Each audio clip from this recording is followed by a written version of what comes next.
Although China మనమందరం పాపులర్గా అనుకున్నటువంటి అది ఒక కమ్యూనిస్ట్ దేశం అని అనుకుంటాం, కానీ but it is a country which has been created and nurtured and developed by USA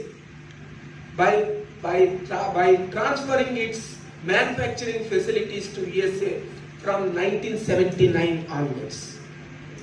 so అట్లాంటి దేశము ఇవాళ అమెరికాకి థ్రెట్గా తయారైంది. సో ఈ థ్రెట్గా తయారైనటువంటి దేశాన్ని అడ్డుకోవడానికి అతని క్రిటికల్ టెక్నాలజీస్ ఇంపోర్ట్స్ని ఆపాడు, వాటి మీద టారిఫ్స్ పెంచాడు. పెంచగానే నెక్స్ట్ ఏం జరిగింది అని అంటే China is not a small country, they know how to play the cards. ఎప్పుడైతే క్రిటికల్ టెక్నాలజీస్ చైనా నుంచి యుఎస్ఏకి ఆపారో, చైనా నెక్స్ట్ డే యుఎస్ నుంచి కొనేటువంటి సోయాబీన్ కొనడం ఆపేసింది. Several metric tons of soybean is purchased by China. So US ఎకానమీలో agriculture ఎట్లా ఉంటుందనంటే ఇండియా లాగా కాదు.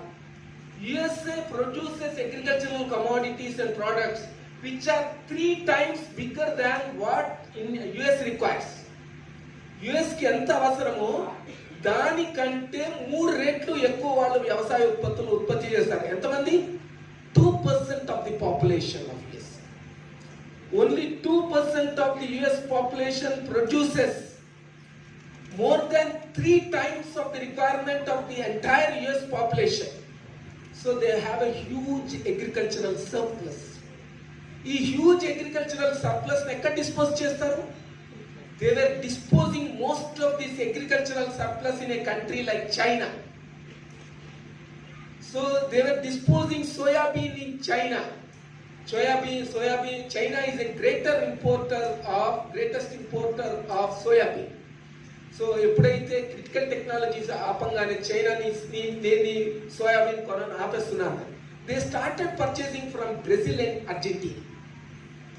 అండ్ అర్జెంటీనా నుంచి కొనేటప్పటికి then the USA started for finding an alternative.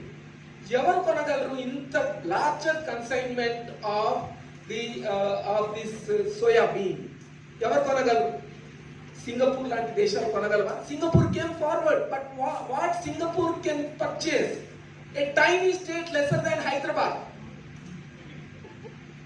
A country which is whose population is not, అది ఒక హైదరాబాద్ లాంటి ఒక భారతదేశంలో ఒక చిన్న టౌన్ లాంటి ఒక సిటీ లాంటి కంట్రీ ఎంత కొనగలరు? Can it meet the requirement?